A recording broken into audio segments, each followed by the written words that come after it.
नमस्कार। शब्दकोश की जनसरोकार में आपका स्वागत है। मैं मोहनलाल मोदी आज बात करूंगा राजनीति की और चुनाव की। वैसे तो सब कुछ राजनीतिमय है और सब कुछ चुनावमय है।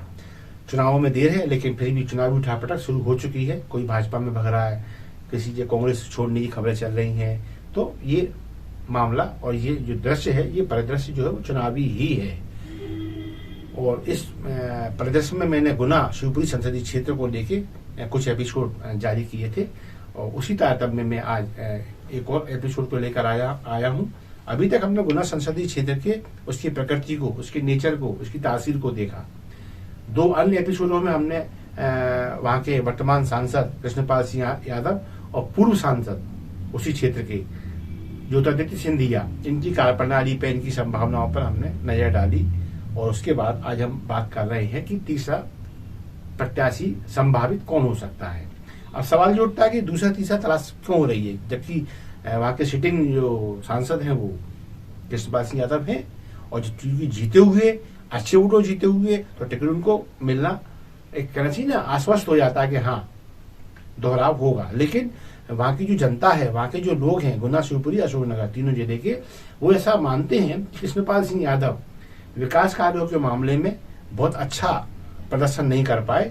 जो कार्य, जो विकास, जो सौगातें ज्योतिरादित्य सिंधिया सांसद के रूप में इस क्षेत्र को देते रहे हैं, वो भी विपक्ष के सांसद रह के उतने से कम भी कृष्णपाल सिंह यादव सत्ता पक्ष के सांसद होकर भी इस क्षेत्र को ना दे पाए। यही कारण है कि संभावनाएं जनता की ओर से तो तलाशी जा रही है और उनमें सिंधिया जी का नाम दोबारा से चर्चाओं में आ रहा है। लेकिन सिंधिया जी भी नहीं तो कौन, क्योंकि अदावत कृष्णपाल सिंह यादव और सिंधिया जी की में आमने सामने देखी जा रही है। और जब ये अदावत मैदान में आएगी तो फिर ये राजनीतिक नफा नुकसान का कारण भी बनेगी। यही कारण है कि संभावनाएं तलाशी जा रही हैं अदावत ना हो और काम थोड़ा सा सहमति के आधार पर बन जाए। तो उसमें तीसरा और प्रत्याशी भाजपा की ओर से कौन हो सकता है, तो उसमें एक नाम और जो फील्ड की ओर से आ रहा है वो है यशोधराराजे सिंधिया का। अब इनकी बात इसलिए की जाती है कि आप राजमाता श्रीमती विजयाराजे सिंधिया जी की पुत्री हैं। और जहां तक भाजपा की बात है तो भाजपा में मध्य प्रदेश में खासकर राजमाता साहब की जो विरासत संभाली है वो यशोधराराजे सिंधिया ने संभाली है। क्योंकि उनकी जो बड़ी बेटी है वो झालावाड़ राजघराने से, वो उसी ओर से रिप्रेजेंट करती हैं राजनीति को। और जो माधोराव सिंधिया थे यशोदा जी के बड़े भाई, वो कांग्रेस को बिलोंग कर रहे थे। जब उनका देहांत हुआ तो ज्योतिरादित्य भी कांग्रेस के रास्ते ही राजनीति में आए। तो भाजपा में जो राजमाता की सीधी सीधी विरासत सिंधिया सरनेम के साथ संभाली जा रही थी वो यशोधराराजे सिंधिया संभाल रही थी। और उसी नाते वे ग्वालियर सांसद रही, शिवपुरी की विधायक रही, मध्य प्रदेश शासन में मंत्री रही। लेकिन इस बार चुनाव नहीं लड़ा। कारण बताया गया कि वो अस्वस्थ हैं, इस कारण चुनाव फेस नहीं कर पा रही हैं। लेकिन जो राजनीतिक बताते हैं, जो क्षेत्रीय लोग बताते हैं, मुझे कहते हैं कि टिकट वितरण में शिवपुरी की स्थिति अंत तक स्पष्ट नहीं थी। मिलेगा, नहीं मिलेगा, मिलेगा तो स्थिति क्या बनेगी, परिदृश्य क्या होगा, वो बहुत क्लियर नहीं हो पा रहा था। कांग्रेस की ओर से भी जो प्रत्याशी बार बार बदले जा रहे थे, कभी कोई कभी कोई, यानी कांग्रेस में भी असमंजसता का माहौल था। तो एक ये भी कारण बताया जा रहा है कि उन्होंने अपना चुनाव नहीं लड़ा जाना ही उचित समझा। इधर कुछ लोग कहते हैं कि ज्योतिरादित्य सिंधिया को शिवपुरी सीट से उतारे जाने की संभावनाएं थी, क्योंकि भाजपा में आ चुके थे। तो भाजपा में या यशोदा जी हो या फिर ज्योतिरादित्य हो। तो ये भी बताया जाता है कि इस कारण भी उन्होंने उन संभावनाओं को समझते हुए यशोदा जी ने स्वेच्छा से अपने चुनाव न लड़ने की घोषणा की थी कि मैं नहीं लड़ रही हूं क्योंकि मैं अस्वस्थ हूं। ये कारण बताया गया था। लेकिन लोग बताते हैं कि सिंधिया जी का रास्ता साफ करने के लिए उन्होंने ऐसा किया था। अब सिंधिया क्यों उतरे, उन्हें क्यों उतारा जाएगा, तो इसके बारे में लोग ये कहते हैं कि शिवराज सिंह जी के विकल्प को तलाशा जाने लगा था और देखिए वो हो भी गया। अब मोहन यादव, डॉक्टर मोहन यादव मध्य प्रदेश शासन के मुख्यमंत्री है। तो वो जो तलाश हो रही थी उस समय, तो कुछ नामों पर जाकर वो तलाश ठहर गई थी। स्वयं ज्योतिरादित्य सिंधिया, नरेंद्र सिंह तोमर, प्रहलाद पटेल, अन्य नाम। तो ये लोग अपने क्षेत्र से चुनौतियां दे रहे थे कांग्रेस को। तो ऐसा लग रहा था कि सिंधिया शिवपुरी सीट से चैलेंज देने जा रहे हैं। शायद इसलिए बैकफुट पर उन्होंने अपना कदम खींचा हो, ये भी संभावना लोग जताते हैं।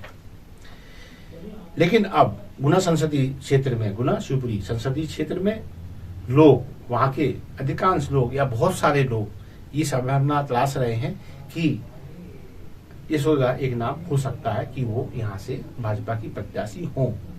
कुछ लोग कहते हैं उन्हें होना चाहिए। क्यों होना चाहिए, अब उस पर आते हैं। यशोदा सिंधिया एक ऐसा नाम है जिन्होंने लंबे अरसे तक राजमाता साहब का काम संभाला। राजनीतिक सामाजिक दोनों कार्य उन्होंने राजमाता के संभाले हैं एज ए रिप्रेजेंटेटिव।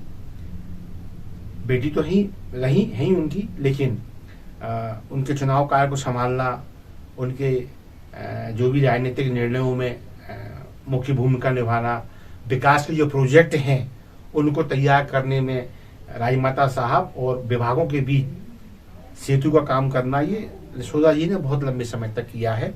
और चुनाव तो अंत में जो 2-3 चुनाव राजमाता साहब में लड़े हैं उनमें यशोदा जी ने सीधी सीधी भूमिका निभाई है। अम्मा साहब का तो बस फोटो होता था पोस्टरों पर और उनका नाम होता था, बाकी उनका आशीर्वाद, शेष काम पूरा यशोदा जी संभालती थी। इस लिहाज से भी लोग ये संभावना तलाश रहे हैं कि यशोदा राजे सिंधिया लोकसभा क्षेत्र की गुना शिवपुरी संसदीय क्षेत्र में भाजपा प्रत्याशी हो सकती है। अच्छा, एक चुनाव जो उनका अंतिम चुनाव था राजमाता साहब का, बड़ा असमंजसपूर्ण था। जब यशोदा जी, क्योंकि पता नहीं प्रकृति कुछ संकेत दे रही थी और अम्मा साहब को भी ऐसा लगने लगा था कि अब वो ज्यादा दिन की मेहमान नहीं रही है। यही वजह है कि उन्होंने जो उनका अंतिम चुनाव था उसमें यशोदा राजे सिंधिया के नाम पे सहमति दर्ज करा दी थी और इसीलिए यशोदा जी को उन्होंने फार्म भी भरवा दिया था। मैंडेट आना शेष था, तभी एक षड्यंत्र के तहत घर के भेदी ने एक ऐसी चीज लीक कर दी जो यशोदा जी की नागरिकता को लेकर थी। और ये बात को यशोदा जी राजमाता ही जानते थे, या फिर वो घर का भेदी जिस पर राजमाता बहुत विश्वास करती थी, लेकिन वो यशोदा जी का विरोध करता था। वो व्यक्ति, उसने इस चीज को लीक किया। ये चीज गई तत्कालीन कांग्रेस प्रत्याशी और क्षेत्र के धुरंधर कांग्रेसी नेता स्वर्गीय देवेंद्र सिंह रघुवंशी के पास, और देवेंद्र सिंह रघुवंशी ने उस मुद्दे को चुनाव आयोग के सामने रख के यशोदा जी का फार्म निरस्त करा दिया था। लिहाजा चूंकि मैंडेट जारी नहीं हुआ था तो अम्मा साहब का फार्म पैरेलल भरा हुआ था, तो फिर अम्मा साहब को वो चुनाव फाइट करना पड़ गया। यही वो चुनाव है जब अम्मा साहब चुनाव प्रचार करते करते गुना की हवाई पट्टी पर अचेत होकर गिरी, फिर वो कभी उठ नहीं पाई। उनका शेष चुनाव यशोदा राजे सिंधिया जी ने ही लड़ा और जीता। ये जो नाम मैं लेता हूं बार बार घर के भेदी का, ये वो शख्स है जिसने माधुरा सिंधिया को मानसिक प्रताड़ना देने के लिए, राजनीतिक रूप से उनको परेशान करने के लिए राहुल को बहुत ऑक्सीजन दिया इस आदमी ने। और महल में अम्मा साहब का दाहिना हाथ होकर ये लगातार महल के शेष लोगों को परेशान करता रहा। ये वो शख्स रहा जिसने यशोदा जी को सांसद बनते बनते गुना का रोक दिया था। खैर, इसके बाद भी सक्रिय बनी रही क्षेत्र में, लेकिन अब जैसा पार्टी का निर्णय होता है वो ग्वालियर सांसद बन गई और फिर शिवपुरी विधानसभा क्षेत्र में वो एज ए विधायक, एज ए मंत्री काम करती रही। अच्छा जी, बात यशोदा जी की जब चलती है तो फिर ये भी ध्यान आता है कि उनके बहुत सारे समर्थक, सैकड़ों नहीं हजारों समर्थक उनके आज भी गुना, शिवपुरी, अशोकनगर क्षेत्र में निवास करते हैं, मतदाता हैं। और ये वो समर्थक हैं जो अम्मा साहब के जिंदा रहते उनके समर्थक हुआ करते थे। और चूंकि अम्मा साहब का काम यशोदा जी देखती थी तो यशोदा जी के समर्थक कब बन गए, कब परिवर्तित हो गए, ये उनको खुद को पता नहीं चला। लेकिन जब अम्मा साहब का देहांत हो गया और यशोदा जी ग्वालियर शिवपुरी शिफ्ट हो गई तो फिर ये जो कार्यकर्ता था जिसे हम कहेंगे महल समर्थक, वो घर बैठ गया। क्योंकि महल समर्थक कार्यकर्ता भले कितना भी महल समर्थक हो, लेकिन जो एक सिंबल विशेष को खासकर भाजपा के कमल के फूल पे वोट देता रहा है, उसके जमीर ने कभी ये नहीं कहा कि महल समर्थक बनकर पंजे पे मोहर लगा दी जाए और ज्योतिरादित्य सिंधिया को या माधवराव जी को विजय दिला दी जाए। यही कारण है कि वो राजमाता साहब का जो समर्थक था, महल समर्थक भाजपा का, वो गुट जो महल को सपोर्ट करता था, वो घर बैठ के रह गया। वो आज भी घर बैठा हुआ है, क्योंकि महल से कोई था नहीं। हाँ, अब चूंकि भाजपा में ज्योतिरादित्य सिंधिया आ गए हैं, तो फिर ये माना जा सकता है कि इस चुनाव में वो महल समर्थक वर्ग है, वो बाहर निकलेगा, वो अपना रंग दिखाएगा। ज्योतिरादित्य आते हैं तो भी और यशोधरा जी आती हैं तो भी, क्योंकि अब ये भाजपा के मैंडेट पर आ रहे हैं।